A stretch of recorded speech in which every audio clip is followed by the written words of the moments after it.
अस्सलाम वालेकुम जी मेरे किसान भाइयों किदा खैरियत ना सारे खैर खैरियत है।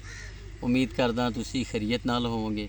दोस्तों अज मैं तुहानू दसन लगा कि सैलाब ने अपना बहुत ज़्यादा नुकसान किया है। 25-30 लाख एकड़ अपना बंजर हो गया है। ठीक है जी।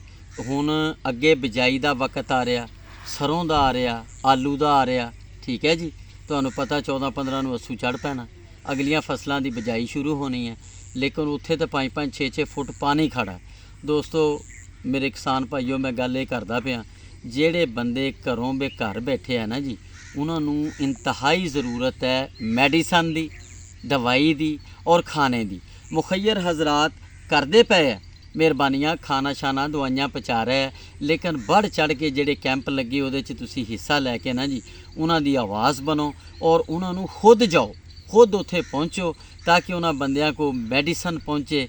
ठीक है जी। तुहानू पता जो सैलाब आंदा है कि बहुत सारी बीमारियां, बुखार, खसरा, ये टाइफाइड, फिर जनाबे अली खारिश, तरह तरह दीयां बीमारियां उन्होंने बेचारियां नू बेघर लोगों नू जेड़े बाहर बेयारो मददगार बैठे है।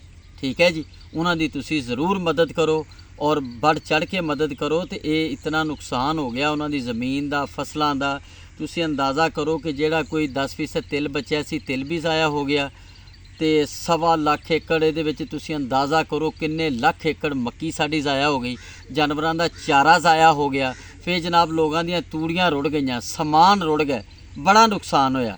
ये मैं बार बार अपने भैनों भरावां नूं, पाकिस्तानियों नूं, बाहर दे मुल्क वालियां नूं अपील करदा कि सैलाब वालियां दी भरपूर मदद करो जिन्नी कर सकते हो। इहदा अजर अल्लाह दे हाँ बहुत ज़्यादा अजर है अपने भाई की मदद करना और उन्होंने कायम करना।